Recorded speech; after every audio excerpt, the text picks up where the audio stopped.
O Evangelho de Mateus, capítulo 12. Jesus e o sábado. Poucos dias depois, num sábado, Jesus estava atravessando uma plantação de trigo. Os seus discípulos estavam com fome, e por isso começaram a colher espigas e a comer os grãos de trigo. Quando alguns fariseus viram aquilo, disseram a Jesus: "Veja, os seus discípulos estão fazendo uma coisa que a nossa lei proíbe fazer no sábado." Então Jesus respondeu: "Vocês não leram o que Davi fez, quando ele e os seus companheiros estavam com fome? Davi entrou na casa de Deus e ele e os seus companheiros comeram os pães oferecidos a Deus, embora isso fosse contra a lei, pois somente os sacerdotes tinham o direito de comer esses pães. Ou vocês não leram na lei de Moisés que, nos sábados, os sacerdotes quebram a lei no templo e não são culpados? Eu afirmo a vocês que o que está aqui é mais importante do que o templo. Se vocês soubessem o que as Escrituras Sagradas querem dizer quando afirmam: eu quero que as pessoas sejam bondosas e não que me ofereçam sacrifícios de animais, vocês não condenariam os que não têm culpa, pois o Filho do Homem tem autoridade sobre o sábado." Jesus e o homem da mão aleijada. Jesus saiu dali e foi para uma sinagoga. Estava ali um homem que tinha uma das mãos aleijada. Então algumas pessoas que queriam acusar Jesus de desobedecer à lei lhe perguntaram: "É contra a nossa lei curar no sábado?" Jesus respondeu: "Se um de vocês tiver uma ovelha e no sábado ela cair num buraco, será que ele não vai fazer tudo para tirá-la dali? Pois uma pessoa vale muito mais do que uma ovelha. Portanto, a nossa lei permite ajudar os outros no sábado." E disse para o homem: "Estenda a mão." Ele estendeu, e ela sarou, e ficou igual à outra. Então os fariseus que estavam ali saíram e começaram a fazer planos para matar Jesus. O servo escolhido de Deus. Quando Jesus soube disso, foi embora dali e muita gente o seguiu. Ele curou todos os que estavam doentes e mandou que não contassem nada a ninguém a respeito dele. Isso aconteceu para se cumprir o que o profeta Isaías tinha dito. Disse Deus: "Aqui está o meu servo que escolhi, aquele que amo e que dá muita alegria ao meu coração. Eu porei nele o meu espírito e ele anunciará o meu julgamento a todos os povos. Não discutirá, nem gritará, nem fará discursos nas ruas. Não esmagará o galho que está quebrado, nem apagará a luz que já está fraca. Ele agirá assim até que a causa da justiça seja vitoriosa. E todos os povos vão pôr nele a sua esperança." O poder de Jesus para expulsar demônios. Então levaram a Jesus um homem que era cego e mudo, porque estava dominado por um demônio. Jesus o curou e ele começou a ver e a falar. A multidão ficou admirada e perguntava: "Será que este homem é o filho de Davi?" Alguns fariseus ouviram isso e responderam: "É Beelzebu, o chefe dos demônios, quem dá poder a este homem para expulsar demônios." Mas Jesus conhecia os pensamentos deles e disse: "O país que se divide em grupos que lutam entre si, certamente será destruído, e a cidade ou a família que se divide em grupos que lutam entre si, também será destruída. Assim, se no reino de Satanás um grupo está combatendo contra outro, isso quer dizer que esse reino já está dividido e logo vai desaparecer. Vocês dizem que eu expulso demônios porque Beelzebu me dá poder para fazer isso. Mas se é assim, quem dá aos seguidores de vocês o poder para expulsar demônios? Assim os seus próprios seguidores provam que vocês estão completamente enganados. Na verdade, é pelo poder de Deus que eu expulso demônios, e isso prova que o reino de Deus já chegou até vocês. Ninguém pode entrar na casa de um homem forte e roubar os seus bens sem primeiro amarrá-lo. Somente assim essa pessoa poderá levar as coisas que ele tem em casa. Quem não é a meu favor é contra mim, e quem não me ajuda a juntar está espalhando. Por isso eu afirmo a vocês que as pessoas serão perdoadas por qualquer pecado ou blasfêmia que disserem contra Deus. Mas quem blasfemar contra o Espírito Santo não será perdoado. Se alguém disser alguma coisa contra o Filho do Homem, será perdoado. Mas quem falar contra o Espírito Santo não será perdoado nem agora, nem no futuro. A árvore e as suas frutas. Vocês só poderão ter frutas boas se tiverem uma árvore boa. Mas se tiverem uma árvore que não presta, vocês terão frutas que não prestam.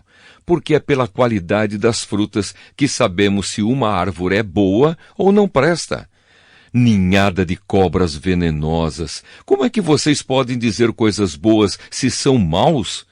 Pois a boca fala do que o coração está cheio. A pessoa boa tira o bem do seu depósito de coisas boas, e a pessoa má tira o mal do seu depósito de coisas más. Eu afirmo a vocês que no dia do juízo, cada pessoa vai prestar contas de toda a palavra inútil que falou. Porque as suas palavras vão servir para julgar se você é inocente ou culpado. O pedido de um milagre. Então alguns mestres da lei e alguns fariseus disseram a Jesus: Mestre, queremos ver o Senhor fazer um milagre. Jesus respondeu: Como as pessoas de hoje são más e sem fé! Vocês estão me pedindo que faça um milagre, mas o milagre do profeta Jonas é o único sinal que lhes será dado. Porque assim como Jonas ficou 3 dias e 3 noites dentro de um grande peixe, assim também o Filho do Homem ficará 3 dias e 3 noites no fundo da terra. No dia do juízo, o povo de Nínive vai se levantar e acusar vocês, pois eles se arrependeram dos seus pecados quando ouviram a pregação de Jonas. E eu afirmo que o que está aqui é mais importante do que Jonas. No dia do juízo, a rainha de Sabá vai se levantar e acusar vocês, pois ela veio de muito longe para ouvir os sábios ensinamentos de Salomão. E eu afirmo que o que está aqui é mais importante do que Salomão. A volta do espírito mau. Jesus continuou: Quando o espírito mau sai de alguém, anda por lugares sem água, procurando onde descansar, mas não encontra. Então diz: Vou voltar para a minha casa de onde saí. Aí volta e encontra a casa vazia, limpa e arrumada. Depois sai, vai buscar outros 7 espíritos piores ainda, e todos ficam morando ali. Assim a situação daquela pessoa fica pior do que antes. E isso também acontecerá com esta gente má de hoje. A mãe e os irmãos de Jesus. Quando Jesus ainda estava falando ao povo, a mãe e os irmãos dele chegaram, ficaram do lado de fora e pediram para falar com ele. Então alguém disse a Jesus: Escute, a sua mãe e os seus irmãos estão lá fora e querem falar com o Senhor. Jesus perguntou: Quem é a minha mãe e quem são os meus irmãos? Então apontou para os seus discípulos e disse: Vejam, aqui estão a minha mãe e os meus irmãos, pois quem faz a vontade do meu Pai, que está no céu, é meu irmão, minha irmã e minha mãe. O Evangelho de Mateus, capítulo 13. O semeador. Naquele mesmo dia, Jesus saiu de casa, foi para a beira do lago da Galileia, sentou-se ali e começou a ensinar. A multidão que se ajuntou em volta dele era tão grande que ele entrou num barco e sentou-se, e o povo ficou em pé na praia. Jesus usou parábolas para ensinar muitas coisas. Ele disse: Escutem. Certo homem saiu para semear. Quando estava espalhando as sementes, algumas caíram na beira do caminho e os passarinhos comeram tudo. Outra parte das sementes caiu num lugar onde havia muitas pedras e pouca terra. As sementes brotaram logo, porque a terra não era funda. Mas quando o sol apareceu, queimou as plantas e elas secaram, porque não tinham raízes. Outras sementes caíram no meio de espinhos que cresceram e sufocaram as plantas. Mas as sementes que caíram em terra boa produziram na base de 100, de 60 e de 30 grãos por um. E Jesus terminou dizendo: se vocês têm ouvidos para ouvir, então ouçam. Porque Jesus usava parábolas. Então os discípulos chegaram perto de Jesus e perguntaram: por que é que o Senhor usa parábolas para falar com essas pessoas? Jesus respondeu: a vocês Deus mostra os segredos do reino do céu, mas a elas não, pois quem tem receberá mais, para que tenha mais ainda.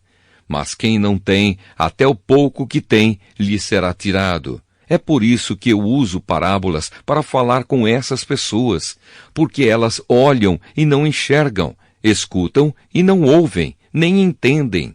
E assim acontece com essas pessoas o que disse o profeta Isaías: vocês ouvirão, mas não entenderão. Olharão, mas não enxergarão nada, pois a mente deste povo está fechada. Eles taparam os ouvidos e fecharam os olhos. Se eles não tivessem feito isso, os seus olhos poderiam ver e os seus ouvidos poderiam ouvir. A sua mente poderia entender e eles voltariam para mim e eu os curaria, disse Deus. Jesus continuou dizendo: mas vocês como são felizes, pois os seus olhos veem e os seus ouvidos ouvem. Eu afirmo a vocês que isto é verdade. Muitos profetas e muitas outras pessoas do povo de Deus gostariam de ver o que vocês estão vendo, mas não puderam. E gostariam de ouvir o que vocês estão ouvindo, mas não ouviram.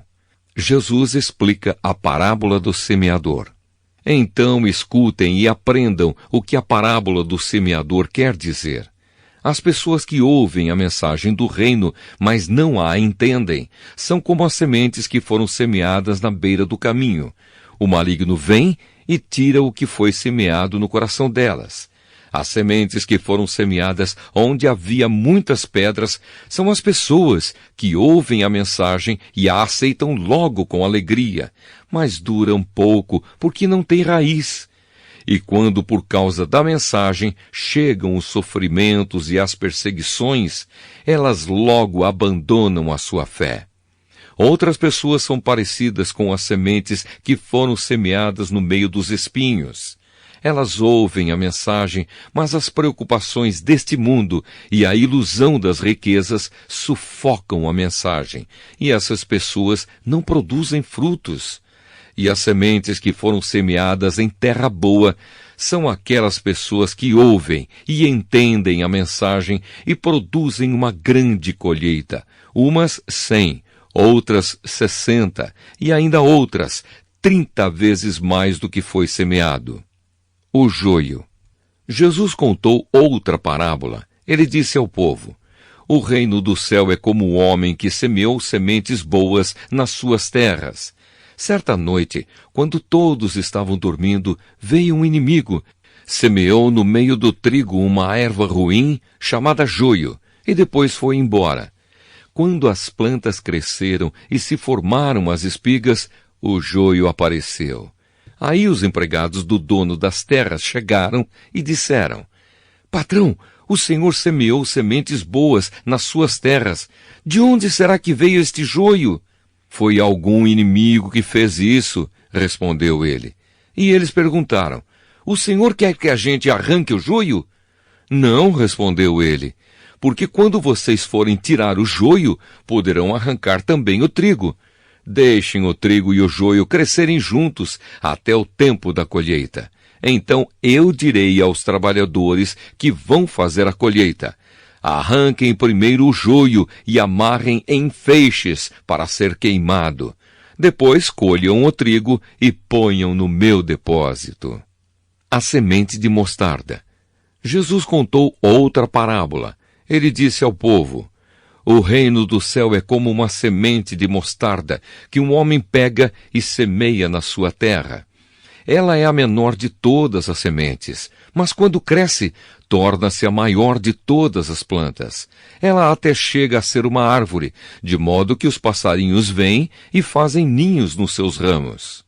O fermento. Jesus contou mais esta parábola para o povo. O reino do céu é como um fermento que uma mulher pega e mistura em 3 medidas de farinha, até que ele se espalhe por toda a massa. O uso das parábolas. Jesus usava parábolas para dizer tudo isso ao povo. Ele não dizia nada a eles sem ser por meio de parábolas. Isso aconteceu para se cumprir o que o profeta tinha dito. Usarei parábolas quando falar com esse povo e explicarei coisas desconhecidas desde a criação do mundo. Jesus explica a parábola do joio. Então Jesus deixou a multidão e voltou para casa. Os discípulos chegaram perto dele e perguntaram: "Conte para nós o que quer dizer a parábola do joio." Jesus respondeu: "Quem semeia as sementes boas é o Filho do Homem. O terreno é o mundo.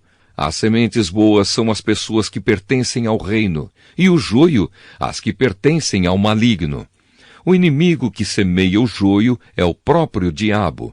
A colheita é o fim dos tempos, e os que fazem a colheita são os anjos. Assim como o joio é ajuntado e jogado no fogo, assim também será no fim dos tempos. O Filho do Homem mandará os seus anjos, e eles ajuntarão e tirarão do seu reino todos os que fazem com que os outros pequem e também todos os que praticam o mal. Depois os anjos jogarão essas pessoas na fornalha de fogo, onde vão chorar e ranger os dentes de desespero. Então o povo de Deus brilhará como o sol no reino do seu Pai. Se vocês têm ouvidos para ouvir, então ouçam. O tesouro escondido. O reino do céu é como um tesouro escondido num campo, que certo homem acha e esconde de novo. Fica tão feliz que vende tudo o que tem e depois volta e compra o campo. A pérola. O reino do céu é também como um comerciante que anda procurando pérolas finas. Quando encontra uma pérola que é mesmo de grande valor, ele vai, vende tudo o que tem e compra a pérola. A rede. O reino do céu é ainda como uma rede que é jogada no lago. Ela apanha peixes de todos os tipos, e quando está cheia, os pescadores a arrastam para a praia e sentam para separar os peixes. Os que prestam são postos dentro dos cestos, e os que não prestam são jogados fora. No fim dos tempos também será assim. Os anjos sairão e separarão as pessoas más das boas, e jogarão as pessoas más na fornalha de fogo. E ali elas vão chorar e ranger os dentes de desespero.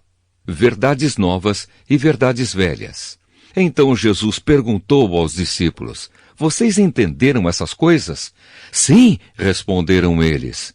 Jesus disse: "Pois isso quer dizer que todo mestre da lei que se torna discípulo no reino do céu é como um pai de família que tira do seu depósito coisas novas e coisas velhas." Jesus em Nazaré. Quando Jesus acabou de contar essas parábolas, saiu dali e voltou para a cidade de Nazaré, onde ele tinha morado. Ele ensinava na sinagoga e os que o ouviam ficavam admirados e perguntavam: "De onde vem a sabedoria dele e o poder que ele tem para fazer milagres? Por acaso ele não é o filho do carpinteiro? A sua mãe não é Maria? Ele não é irmão de Tiago, José, Simão e Judas? Todas as suas irmãs não moram aqui? De onde é que ele consegue tudo isso?" Por isso ficaram desiludidos com ele. Mas Jesus disse: "Um profeta é respeitado em toda parte, menos na sua terra e na sua casa." Jesus não pôde fazer muitos milagres ali, porque eles não tinham fé. O Evangelho de Mateus, capítulo 14. A morte de João Batista. Naquele tempo, Herodes, o governador da Galileia, ouviu falar a respeito de Jesus. Então ele disse aos seus funcionários: "Esse homem é João Batista, que foi ressuscitado. Por isso, esse homem tem poder para fazer milagres." Pois Herodes tinha mandado prender João, amarrar as suas mãos e jogá-lo na cadeia. Ele havia feito isso por causa de Herodias, esposa do seu irmão Filipe, pois João Batista tinha dito muitas vezes a Herodes: pela nossa lei você é proibido de casar com Herodias. Herodes queria matá-lo, mas tinha medo do povo, pois eles achavam que João era profeta. No dia do aniversário de Herodes, a filha de Herodias dançou diante de todos, e ele gostou tanto que prometeu à moça: juro que darei tudo o que você me pedir.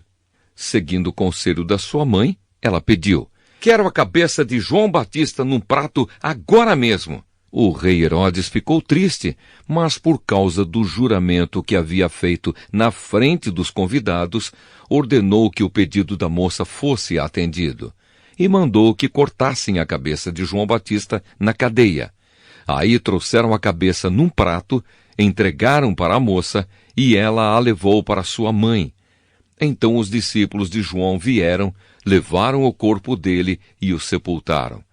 Depois foram contar isso a Jesus. Jesus alimenta uma multidão. Ao saber o que havia acontecido, Jesus saiu dali num barco e foi sozinho para um lugar deserto. Mas as multidões souberam onde ele estava, vieram dos seus povoados e o seguiram por terra. Quando Jesus saiu do barco e viu aquela grande multidão, ficou com muita pena deles e curou os doentes que estavam ali.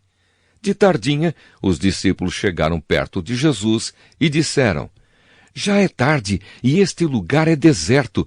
Mande essa gente embora, a fim de que vão aos povoados e comprem alguma coisa para comer.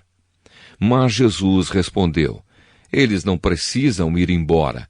Deem vocês mesmos comida a eles. Eles disseram: só temos aqui 5 pães e 2 peixes. Pois tragam para mim, disse Jesus. Então mandou o povo sentar-se na grama. Depois pegou os 5 pães e os 2 peixes, olhou para o céu e deu graças a Deus. Partiu os pães, entregou-os aos discípulos e estes distribuíram ao povo. Todos comeram e ficaram satisfeitos, e os discípulos ainda recolheram 12 cestos cheios dos pedaços que sobraram. Os que comeram foram mais ou menos 5.000 homens, sem contar as mulheres e as crianças. Jesus anda em cima da água. Logo depois, Jesus ordenou aos discípulos que subissem no barco e fossem na frente para o lado oeste do lago, enquanto ele mandava o povo embora. Depois de mandar o povo embora, Jesus subiu um monte a fim de orar sozinho. Quando chegou a noite, ele estava ali sozinho. Naquele momento, o barco já estava no meio do lago, e as ondas batiam com força no barco, porque o vento soprava contra ele. Já de madrugada, entre as 3 e as 6 horas, Jesus foi até lá, andando em cima da água. Quando os discípulos viram Jesus andando em cima da água, ficaram apavorados e exclamaram: é um fantasma! E gritaram de medo. Nesse instante, Jesus disse: coragem, sou eu, não tenham medo. Então Pedro disse: se é o Senhor mesmo, mande que eu vá andando em cima da água até onde o Senhor está.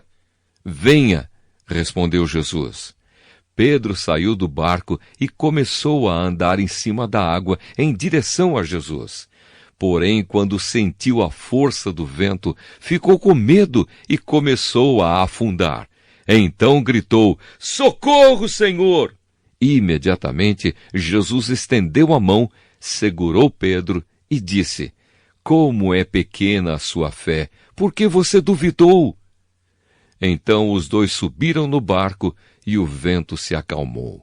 E os discípulos adoraram Jesus, dizendo: de fato, o Senhor é o Filho de Deus. Jesus cura em Genezaré. Jesus e os discípulos atravessaram o lago e chegaram à região de Genezaré. Ali o povo reconheceu Jesus e avisou todos os doentes das regiões vizinhas. Então muitas pessoas levaram doentes a ele, pedindo que deixasse que os doentes pelo menos tocassem na barra da sua roupa. e todos os que tocavam nela ficavam curados.